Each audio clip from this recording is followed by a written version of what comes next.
Oke, terima kasih teman-teman.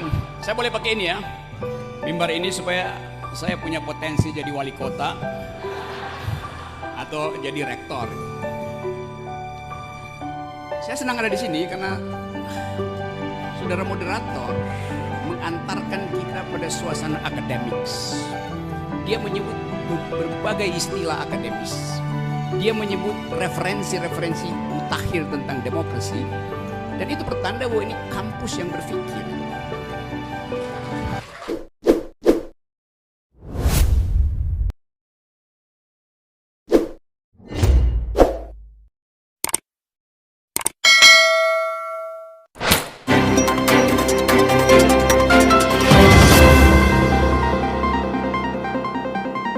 Audio Jungle.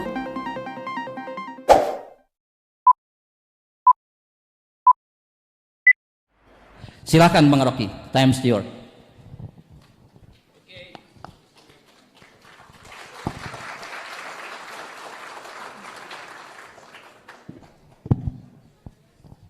Ini nggak bunyi, ini bunyi.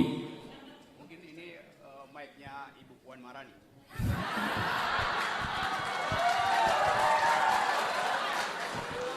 Oke, terima kasih teman-teman.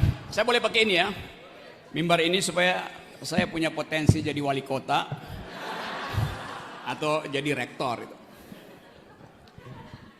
Saya senang ada di sini karena saudara moderator mengantarkan kita pada suasana akademis. Dia menyebut berbagai istilah akademis.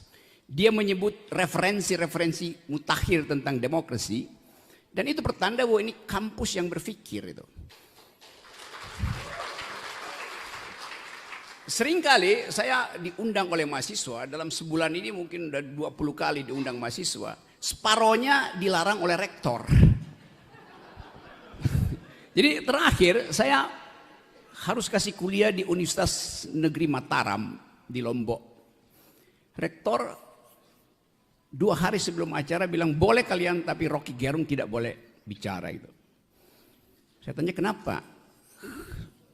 Padahal itu universitas negeri yang harusnya mempromosikan pikiran anak negeri itu. Tapi saya lihat datanya ternyata 2 hari sebelumnya universitas itu justru mengundang kuliah umum yang disampaikan oleh Sekjen PDIP, Saudara Hasto. Saya bertanya, kenapa Hasto sebagai Sekjen PDIP boleh memberi ceramah? Saya 15 tahun mengajar di Universitas Indonesia, kenapa nggak boleh? Saya mengajar di Sespimti Polri di Lembang. Saya mengajar di Seskogap TNI di Bandung. Saya mengajar di Lemhanas, kenapa saya nggak boleh? Saya memberi ceramah di luar negeri, kenapa saya nggak boleh masuk di Mataram? Pasti ada soal politik di situ. Jadi itu, hari ini saya dapat semacam gairah untuk mengembalikan pikiran melalui fasilitas universitas. Jadi terima kasih Pak Rektor, Ibu pembawa acara dengan fasih, tanpa jeda, kalimatnya jernih itu. Pak Rektor dengan sedikit guyon tapi ada sinopsis pikiran yang dia kemukakan tuh. Apalagi Pak Wali yang secara cerdas mengemas problem politik kita dalam 2 pokok soal tadi, yaitu pemilihan yang tanpa legitimasi pemimpinnya, yang kedua public policy yang tidak di backup oleh social policy. Itu dasar kita sebetulnya hari ini. Jadi saya senang ini saya ada di Universitas Muhammadiyah dan saya udah keliling Muhammadiyah se-Indonesia, ada 180 Universitas Muhammadiyah, mungkin separohnya saya udah datangi. Jadi Indonesia sebetulnya berutang pada pikiran Kiai Ahmad Dahlan. Bayangkan misalnya kalau usia keberapa Muhammadiyah? 100. Kalau 112 tahun lalu Brother Ahmad Dahlan memilih jadi caleg, apa yang terjadi dengan Indonesia? Nggak ada sekolah Muhammadiyah, tapi dia memilih jadi public educator, dia memilih menjadi pendidik. Lalu Indonesia dapat berkah IQ. Kalau separuh dari pengajar-pengajar di Universitas Muhammadiyah mogok berpikir, IQ Indonesia drop 50%. Karena ada 180 universitas, artinya mungkin ratusan ribu mahasiswa atau jutaan mahasiswa di situ. Puluhan ribu dosen. Dan itu yang dibebankan oleh konstitusi pada presiden, yaitu cerdaskan kehidupan bangsa. Yang kedua adalah pelihara fakir miskin. Dua hal itu menyangkut public policy. Apakah kebijakan publik Indonesia sudah mencerdaskan kehidupan bangsa? Sudah merawat fakir miskin? Saya beri datanya. 2 minggu lalu heboh di sosial media karena Indonesia di dalam indeks kecerdasan Asia IQ kita cuma 70. Nomor 2 dari bawah Laos dan Timur Timur. Sementara Vietnam, Singapura, Filipina di atas IQ-nya. Jadi kalau dibilang bahwa bangsa ini mengalami kecerdasan, enggak, justru indeks internasional mengatakan bangsa ini adalah bangsa dungu. Bukan saya bilang, kalau saya bilang nanti orang marah, itu dasarnya. Jadi kita mau lihat kenapa public policy yang bahkan diperintahkan oleh konstitusi 20% APBD kita, APBN harus tiba di lembaga pendidikan. Tapi kenapa IQ kita turun? A big question mark yang mesti kita bongkar hari ini.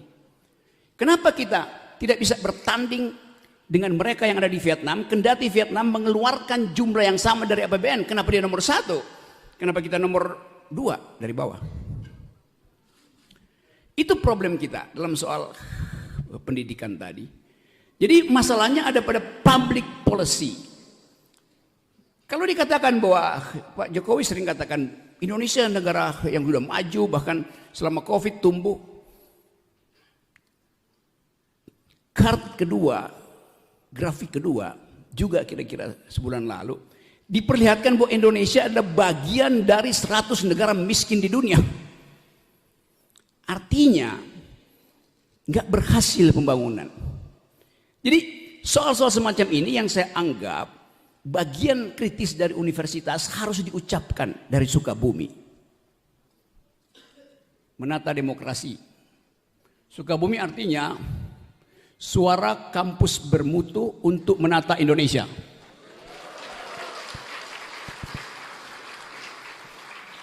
Dan mutu itu yang hilang dari percakapan publik. Karena percakapan publik dikendalikan oleh slogan-slogan di baliho. Saya nyupir sendiri dari Jakarta kemarin, balihonya macam-macam, segala macam toko ada di sepanjang Sukabumi. Partai begitu, baliho besar-besar, wajahnya besar. Tapi saya nggak tahu otaknya besar apa kecil itu. Karena pemimpin diuji pikirannya, bukan diuji wajahnya, bukan dikenali wajahnya, diuji pikirannya. Kita nggak mungkin mengetahui isi pikiran pemimpin kalau dia nggak datang di sini bertengkar dengan wali kota, bertengkar dengan rektor di forum akademik. Itu poinnya begitu. Tadi suku Raga menampilkan satu sinisme satire yang sangat tajam. Kalau saya bongkar semiotiknya, kira-kira dia mau bilang begini. Mulut dikendalikan oleh akal. Akal dikendalikan oleh hati. Mulut dan otak itu dua organ fisiologis. Saya bisa bedah otak saya bisa rapikan mulut saya. Tetapi ada orang Prancis bilang, ada otak di dada yang tidak dimengerti oleh otak di kepala. Itu namanya batin. Kolbu dalam bahasa Islam. Kolbu itu tak terbaca, tak terlihat, tapi dia mengendalikan kebersihan politik. Jadi kalau mulut kita gagal diperintah oleh akal, itu artinya akal gagal belajar dari kolbu. Dasar itu yang ada di Universitas Muhammadiyah. Ada keseimbangan antara rasional discourse dan sebut aja emotional atau potential emotional discourse itu. Karena tadi potensial, dia sesuatu yang laten, dia hanya manifest kalau dikerjakan dengan reason. Bagian ini yang saya tidak lihat ada di dalam politik Indonesia. Tadi pagi saya baca 2 berita. Berita pertama adalah jatuhnya harga saham Gojek Tokopedia. Sesuatu yang dibangga-banggakan setahun lalu, bahkan oleh Pak Jokowi, bahwa generasi muda Indonesia akan kompetisi di wilayah startup. Jadi diandalkan bahwa perusahaan-perusahaan startup ini yang berbasis teknologi akan masuk ke Indonesia dan akan dikerubuti oleh pikiran milenial. Tapi dalam kasus Goto kita tahu bahwa itu semacam perselingkuhan politik antara Tokopedia dan Telkomsel yang jadi skandal. 2 hari lalu saya baca sahamnya naik. Nah, itu dipromosikan bahwa investor asing, ini buat mereka yang belajar business policies harus perhatikan itu. Investor asing memborong saham Goto. Oh, oke. 2 hari kemudian sahamnya jatuh. Apa artinya itu dari ilmu administrasi bisnis? Artinya saham itu bisa digoreng di tingkat berita. Sekarang kita tanya, siapa yang menguasai peralatan pemberitaan di Indonesia? Ya mereka juga. Jadi kalau kita bicara tadi tentang apa sebetulnya ilmu yang disebut sebagai business policy, yaitu menghubungkan antara market rationality dan spekulasi-spekulasi para short termis. Short termis itu pemain kapital yang hanya ingin dapat gain, ambil untung lalu kabur tuh. Itu yang terjadi pada saham-saham Goto tadi tuh. Jadi seolah saham itu saham blue chip, padahal itu saham sampah. Digoreng-goreng supaya orang beli lalu kabur. Itu yang terjadi di dunia sekarang, bahwa banyak investor yang akhirnya melihat Indonesia tidak ada potensi untuk tumbuh, lalu dia kabur. Itu, jadi kita belajar business policies juga dengan memperhatikan public policies. Sekarang kita lihat bagian kedua, public policies. Kasusnya adalah pidato Presiden Jokowi kemarin yang mengumpulkan investor untuk menjual IKN tuh. Itu public policy itu. Tapi saya selalu kasih negative point of view di situ. Bahwa investor asing dulu menganggap Indonesia lukratif sebagai lahan investasi. Karena IKN itu awal-awalnya Presiden Jokowi bilang kita akan punya IKN, yaitu tempat generasi milenial membanggakan Indonesia. Di mana akan dibuat? Di Kalimantan. Saya pertama kali kritik Presiden Jokowi bahwa Kalimantan itu adalah paru-paru dunia. Kita banggakan 100 tahun ke depan.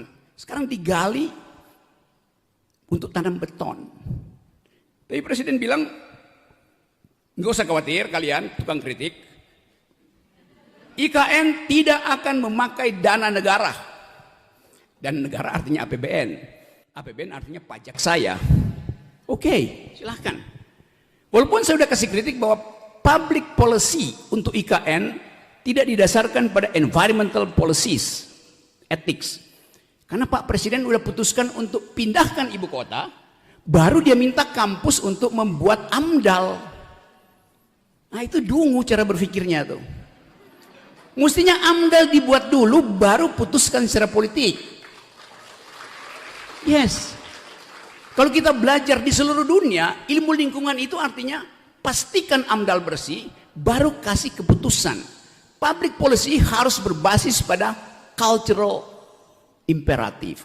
Cultural imperatif mengatakan bahwa nggak bisa pembangunan itu dibuat gali-gali fondasi itu sambil mengusir hak cacing untuk bersarang di bumi Kalimantan, sambil menghalangi burung untuk kembali bercumbu di pohon-pohon di Kalimantan. Itu dasarnya. Dan dunia hari ini bicara tentang environmental ethics. Bukan bicara tentang infrastruktur. Coba saya lihat implikasinya tuh. Pada waktu IKN dipromosikan, ada 2 nama dunia yang ditaruh di situ sebagai oversight committee. Sebagai ya semacam konsultan. Satu adalah Raja Arab Saudi. Yang kedua adalah mantan Perdana Menteri Inggris Tony Blair. Pada waktu itu orang merasa bahwa oke, IKN akan jadi simbol investasi yang beradab karena ada uang besar dari Arab Saudi. IKN akan jadi investasi yang bermutu karena akan di-watch oleh Tony Blair yang pro lingkungan. Sekarang 2 tokoh itu hilang. Tidak lagi ada di dalam desain itu. Tony Blair tidak jadi atau menolak menjadi konsultan. Raja Arab Saudi mengatakan bahwa SoftBank itu nggak mau biayai itu. Itu yang menyebabkan presiden kemudian jadi sales promotion boy, bukan SPG, SPB. Yang saya kasihan lihat presiden, udah kita datanglah semua ini demi Indonesia, nabunglah, investlah di situ, Anda boleh pilih yang 160 tahun silahkan. Dapat konsesi 160 tahun. Yang mau pilih investasi di bidang pendidikan ada, yang mau pilih investasi di bidang turisme ada, semuanya dipamerkan. Di belakang layar itu, presiden kasih grafiknya, inilah ibu kota kita. Memang cantik betul ibu kota itu. Tapi cantiknya cuma ada di laptop presiden. Kita nggak bisa bayangkan apa bentuk ibu kota itu misalnya 10 tahun ke depan itu. Kalau itu dikatakan sebagai temuan teknologi, loh teknologi itu berubah setiap 8 jam. Handphone yang Anda pegang sekarang, 8 jam lagi jadi obsolete, jadi usang gitu. Jadi kalau dibilang demi milenial berpikir, ngapain saya berkantor di IKN? Milenial berkantor di hub, berkantor di cloud. Coba saya tunjukkan kontrasnya. Saya kasih kritik yang tajam aja. Sebulan lalu ada berita, Anda bisa lihat di YouTube. Seorang perempuan Indonesia, arsitek yang belajar di Amerika, dia warga negara Indonesia yang pergi ke luar negeri dulu karena kerusuhan 98. Dia sekarang jadi pembicara utama di semua seminar dunia yang bertema pembangunan pemukiman ruang angkasa. Dia kasih kuliah di Harvard, dia ngomong di Stanford, dia diundang oleh Elon Musk. Tugas dia adalah merancang pemukiman di Mars. Ini perempuan warga negara Indonesia. Sementara presiden dia masih menggali-gali beton di Kalimantan. Coba bayangkan jarak intelektualnya, jarak digitalnya, jauh sekali. Nah, inspirasi apa yang mau kita dapatkan dari IKN? Gak ada apa-apa di situ. Jadi, yang saya mau terangkan tadi bahwa public policy yang diputuskan oleh presiden tidak berbasis pada analisis prospektif. Presiden nggak pernah berpikir bahwa nggak ada orang yang 10 tahun lagi atau bahkan apalagi 2045 100 tahun lagi membanggakan beton.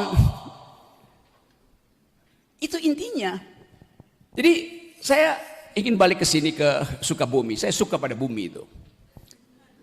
Karena bumi itu adalah Gaia, dalam bahasa Latin Mother Earth.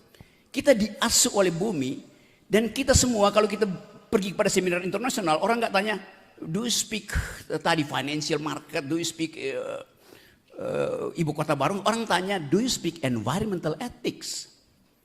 Anda paham nggak grammar etika lingkungan sekarang? Dalam kecemasan itu kita berpikir tentang masa depan. Kita nggak berpikir tentang Indonesia yang penuh dengan beton. Kita berpikir tentang Indonesia yang suhunya tidak jadi naik 2 derajat sesuai dengan kesepakatan dunia. Kita ingin Indonesia yang berkicau oleh burung, bukan oleh balapan. Anda dengar kemarin, ini berita-berita recent, berita-berita terakhir. Presiden Jokowi bilang bahwa Ketua MPR Bambang Susatyo, mungkin karena dia pebisnis, akan bikin sirkuit di IKN. Ngapain ada sirkuit di IKN? Itu akan membuat bising kota itu dan burung-burung nggak bisa lagi bercengkrama. Burung itu nggak bisa pacaran karena bising suara motor. Padahal hak burung untuk bereproduksi dan berkreasi di pohon-pohon ibu kota itu. Jadi nggak ada public policy dirancang dengan determinasi environment. Begitu ibu kota didirikan, itu setiap hari mungkin 100 private jet akan mendarat di Kalimantan. Untuk apa? Untuk KKN, untuk korupsi, untuk bujuk menteri supaya dia dapat investasi lebih banyak tuh. Jadi itu yang saya maksud, kita tidak bikin procrastinating terhadap keadaan yang mungkin sekali memburuk di masa depan. Nah, kesalahan dari kebijakan publik Pak Jokowi, dia nggak mau dengar suara dari Universitas Muhammadiyah Sukabumi yang punya mental, punya kemampuan untuk memberi kritik melalui suku raga tadi. Karena Pak Jokowi datang dari suku ragu. Ragu-ragu terus tuh. Saya kasih kritik ini bukan kritik terhadap Presiden Jokowi sebagai orang, tapi sebagai pejabat negara. Saya nggak pernah menghina Presiden Jokowi sebagai presiden. Yang saya hina adalah cara kebijakan dibuat. Karena public policy tidak didasarkan pada cultural policies, pada social policies. Kan itu intinya kan. Nah karena itu seringkali saya katakan, saya menghormati Pak Presiden sebagai kepala keluarga. Dia baik sebagai kepala keluarga, tapi buruk sebagai kepala negara. Saya ucapkan begitu. Anak Pak Presiden datang ke tempat saya, dan saya ucapkan hal yang sama. Jadi buzzer-buzzer itu nggak bisa pisahin antara kedudukan presiden dan fungsi dia secara publik berbeda dengan kedudukan privatnya. Karena itu soal KUHP misalnya, nggak boleh ada kritik pada presiden. Bagaimana nggak boleh ada kritik pada presiden? Nggak boleh menghina presiden. Nggak mungkin kita menghina presiden. Presiden itu barang, lembaga, struktur hukum. Yang boleh terhina adalah manusia konkret yang batinnya tergores. Jadi kita nggak boleh menghina Pak Jokowi sebagai kepala keluarga. Tapi sebagai kepala negara dia boleh dihina. Karena dia nggak mungkin terhina. Karena dia nggak ada perasaan. Presiden nggak boleh punya perasaan. Jokowi sebagai manusia boleh punya perasaan. Itu yang mesti kita bedakan secara jernih. Boleh nggak presiden marah kalau dikritik? Nggak boleh. Tetapi KUHP kita itu datang dari tradisi 3 abad lalu bahwa the king can do no wrong itu. Raja nggak boleh salah. Iya kalau raja, kita ini republik bukan kerajaan. Kenapa raja itu tidak boleh dihina? Karena tubuh publik raja menyatu dengan tubuh privatnya. Itu di sistem kerajaan. Di kita dibedakan tubuh publik presiden lain dengan tubuh privatnya. Itu yang namanya prinsip pertama dalam demokrasi itu. Kita bedakan antara tubuh publik seseorang dan tubuh privatnya. Tapi kita di sini karena feodalisme tadi betul diterangkan. Feodalisme itu membuat kita menganggap bahwa kritik itu menjadi tidak sopan kalau diucapkan pada pejabat gitu. Kalau begitu ucapkan kritik dengan cara sopan santun. Cara paling sopan untuk memberi kritik adalah tidak memberi kritik. Itu paling sopan kan? That's the logic itu. Jadi kita biasakan kita mengkritik. Saya mengkritik Pak Kapolsek sebagai pejabat keamanan pemberi ketertiban di wilayah itu. Saya tidak kritik beliau sebagai persona tuh. Demikian juga Pak Dandim segala macam. Saya mengkritik kebijakan. Kalau tadi dikatakan bahwa ASN nggak boleh berpolitik, itu agak aneh. Karena ASN itu statusnya cuma 8 jam. Setelah dia masuk kantor, dia pulang ke rumah, dia diskusi dengan ibu dan anaknya, dengan istri dan anaknya tentang kebijakan negara yang membuat dompet istrinya tidak bisa lagi memberi uang jajan bagi anaknya lagi dipaut. Maka dia kritik kebijakan pemerintah. ASN itu adanya di kantor bukan di rumah. Karena itu ASN dia boleh memilih. Karena dia bisa bikin evaluasi. Tapi pejabat polisi dia 24 jam ada di publik. Karena itu dia nggak boleh mempengaruhi opini publik. Demikian juga TNI. TNI itu ada prinsip army readiness, kesiagaan tentara itu 24 jam. Karena ancaman 24 jam. Jadi itu beda status publik dari Pak Polisi, Pak TNI dengan ASN. Nah, hal-hal ini mestinya dibahas di dalam satu mata kuliah yang disebut public ethics, etika publik di dalam wilayah public policy itu. Jadi teman-teman semua, saya terangkan ini secara akademis hanya untuk meminta perhatian bahwa kita sedang berupaya untuk menumbuhkan kembali Indonesia. Sekarang saya masuk pada poin yang berkaitan dengan teman saudara-saudara yang adalah mahasiswa. Kalau saya bertanya misalnya, siapa yang mahasiswa S1 Fakultas Administrasi di sini? Banyak tuh. Kamu, siapa nama kamu? Ya. Berdiri boleh, berlutut boleh.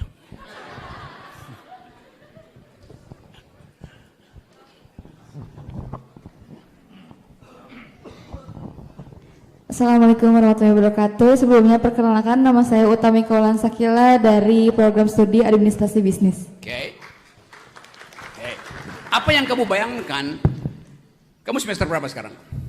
Semester 7. Rencana DO semester berapa? Rencana DO sih nggak ada ya. Kalau misalnya lulus sih ada tahun depan, insya Allah, amin. Oke, jadi teman kita ini dia nggak punya rencana DO. Saya sekolah di 5 fakultas itu, fakultas teknik, fakultas ilmu hubungan internasional, fakultas hukum, fakultas ekonomi, fakultas filsafat. Saya belajar di 5 fakultas. Saya hanya lulus di jurusan filsafat. Lalu orang bilang, saudara Rocky Anda DO kan dari UI, 4 fakultas DO? Enggak. UI yang saya DO kan dari rencana studi saya. Itu. Benar, serius. Karena saya belajar ilmu fisika 2 semester, saya sudah tahu prinsip-prinsip fisika. Saya belajar matematik, saya bilang saya bisa belajar sendiri. Saya punya 2 dalil, saya bisa bikin algoritma, reasoning, derivatif segala macam. Saya belajar ilmu ekonomi, ya 3 semester saya tahu bisa tuh saya belajar sendiri. Saya belajar politik internasional, saya lihat dosen-dosen itu ngajarin saya politik internasional sama dengan Herald Tribune yang saya baca tuh, ngapain saya ikut kuliah itu kan. Jadi saya memutuskan untuk mendeokan UI. Lalu orang bingung kenapa begitu? Karena buat saya ijazah itu ada tanda orang pernah sekolah, bukan tanda orang pernah berpikir. Jadi kamu tadi oke, saya doakan supaya kamu nggak DO, oke. Amin, terima kasih. Tapi saya nggak bisa doakan kamu sukses di dalam bisnis, di dalam pekerjaan nanti. Karena bayangan kita setelah kamu lulus adalah sebagai berikut. Saya terangkan, silakan duduk. Terima kasih. Coba bayangkan, dia akan lulus kira-kira 1,5 tahun lagi itu. Apa yang akan dia temukan 1,5 tahun dari sekarang? Satu adalah kekacauan dalam negeri, yaitu pemilu. Udah pasti. Yang kedua, kalaupun ada presiden baru 2024 ketika dia lulus akan dipusingkan oleh utang luar negeri yang mungkin udah sampai, kalau digabung dengan swasta udah 17.000 triliun tuh. Bayarnya itu tadi saya lihat di situ. Biaya untuk belajar di fakultas di S2 Universitas Muhammadiyah ini itu berapa tadi? Semester 1 14 juta, semester 2 sampai 4 5 juta. Jadi 2 3 4 15 juta juga, 30 juta untuk jadi sarjana tuh. 30 juta. Sedikit sekali itu. 30 juta itu kalau dikurs dalam dolar $2.000 cuman. Karena dolar sekarang udah 16.000. Ntar lagi naik 17.000 tuh. Sedikit sekali. Sementara data yang diterangkan oleh Sri Mulyani, ini Sri Mulyani yang bilang, setiap bayi yang lahir hari ini dia akan dibebani hutang luar negeri 30 sampai 40 juta. Jadi Anda bayangkan, begitu Anda lulus, Anda mesti bayar 40 juta pada negeri. Anda udah defisit 10 juta. Saya nggak nakut-nakutin. Lalu kita berpikir, bisnis apa yang akan berada di 2024? Startup di seluruh dunia itu downgrade. Di seluruh dunia perusahaan startup itu berhenti itu. Karena ada kesulitan ekonomi. Kalau kita lihat misalnya, mungkin 2 hari ini Bank Indonesia terpaksa ikuti logika dari Federal Reserve, dari Bank Amerika, dari Central Bank Amerika, itu naikkan suku bunga. Amerika masih akan naikkan suku bunga karena inflasi di Amerika belum terkendali. Jadi dolar akan dipanggil pulang oleh Joe Biden. Dolar akan balik, akan mudik ke Amerika. Indonesia terpaksa mesti lakukan hal yang sama. Itu naikkan suku bunga. Konsekuensinya apa tuh? Sektor real mati. Karena duit nggak beredar, likuiditas tidak ada tuh. Artinya UMKM nggak akan dapat modal kalau dia mau pinjam, suku bunganya tinggi. Sementara pembelinya nggak ada tuh. Jadi kesulitan itu akan sampai juga ke Sukabumi. Kesulitan di Amerika karena hubungan financial market akan berimbas ke kita. Dan itu artinya ada kesulitan besar. Yang bahkan diakui sendiri oleh Pak Jokowi bahwa Indonesia akan ada dalam kegelapan itu. Jadi kita justru, tadi Pak Wali bilang Indonesia baik-baik aja, saya senyum. Karena nggak baik-baik aja, di depan kita ada badai. Sementara tukar tambah politik belum terjadi. Jadi sebetulnya saya mau terangkan ini bukan saya nggak mungkin bilang kalian optimis aja, enggak. Kalian pesimis supaya ada persiapan mental. Tapi ada orang yang optimis tapi irasional. Saya pesimis tapi rasional tuh. Karena bikin kalkulasi tuh. Nah, fungsi-fungsi itu ada di dalam parameter perkuliahan. Kita mau ukur Indonesia ini ke depan bakal sukses apa enggak? Ya kalau dengar ucapan Pak Jokowi pasti Indonesia bakal sukses. Tapi kita membayangkan bahwa kecemasan Pak Jokowi terlihat dari beberapa kali dia meminta supaya rakyat bersiap-siap untuk menghadapi badai, meminta supaya IKN dilanjutkan, meminta supaya jalan tol diteruskan segala macam. Tetapi investasi nggak akan masuk karena dolarnya dipanggil pulang itu. Dan harga uang itu akan tinggi sekali bunganya. Jadi teman tadi itu, bukan saya takut-takuti ya, saya terangkan deskripsi dari keadaan ekonomi. Apakah dunia mengalami hal yang sama, tapi hanya soal kebijakan publiknya yang bisa dia atur sedikit-sedikit. Di kita, impact itu bukan sekedar ekonomi, tapi persahabatan sosial yang retak. Intoleransi yang ada di mana-mana. Anies Baswedan baru turun dari DKI, diganti oleh orang yang diinginkan oleh presiden. Publik Jakarta bertanya, apa yang akan dilakukan oleh gubernur dalam keadaan dia tidak punya legitimasi? Kan sebentar lagi Pak Polisi dan Pak Dandim akan dapat demo besar-besaran dari masyarakat buruh, intelektual, yang menganggap bahwa penunjukan pemimpin di daerah yang ada 370 pemimpin daerah itu tidak demokratis karena ditunjuk oleh presiden melalui Menteri Dalam Negeri. Boleh nggak ditunjuk? Boleh. Kalau darurat, boleh nggak darurat sampai 2,5 tahun? Nggak ada darurat 2,5 tahun. Jadi setengah dari tahun pemilu, pemimpin-pemimpin kita itu ditunjuk oleh presiden, tidak dipilih oleh rakyat. Itu yang kita sebut sebagai tidak demokratis. Jadi bagaimana kita minta pertanggungjawaban dari pemimpin yang tidak kita pilih? Itu soalnya tuh. Nah, kemasukakalan ini yang ingin saya terangkan sebagai metode berpikir di kampus. Kalau saya balik pada IKN misalnya, Pak Jokowi masih akan memaksakan itu karena cuman itu legasi beliau yang bisa beliau pamerkan. Setelah dia lengser ada saya bangun IKN. Tapi saya mesti terangkan dari awal, itu bakal berantakan karena nggak ada yang masuk akal di dalam uraian itu. Tentu kita bangga ada IKN, tapi batas dari ambisi adalah APBN. Batas dari ambisi politik adalah APBN itu. Jadi public policy dibuat dengan ambisius, itu yang membuat berantakan Indonesia.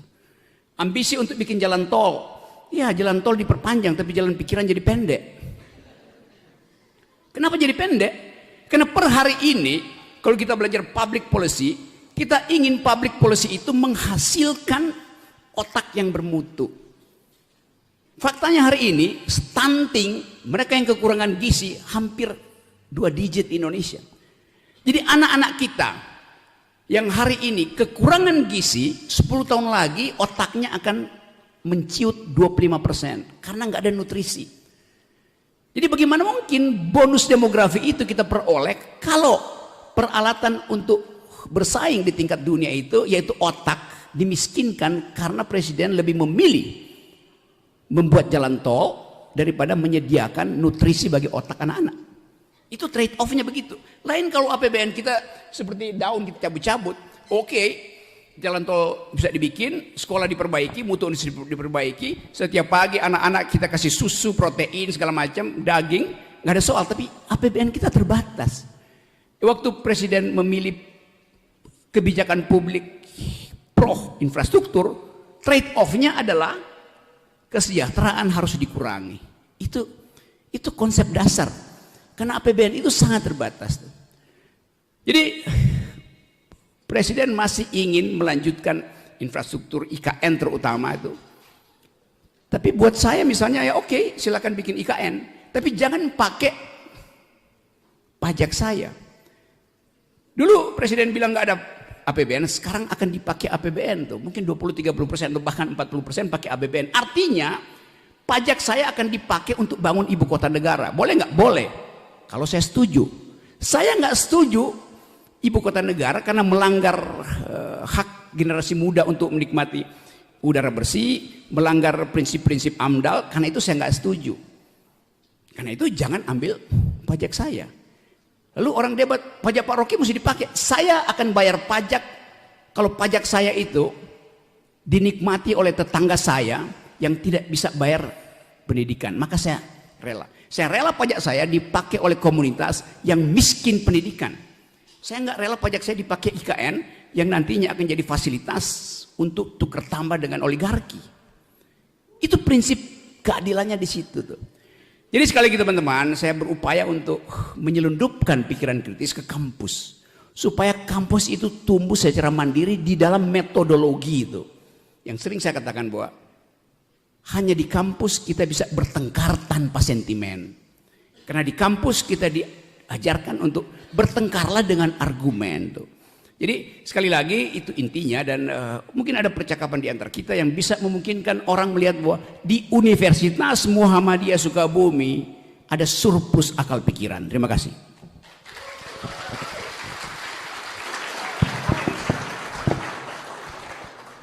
Luar biasa. Saya tahu teman-teman ini dengan 20 menit hasrat intelektualnya tidak akan terpuaskan oleh speech-nya Bung Rocky.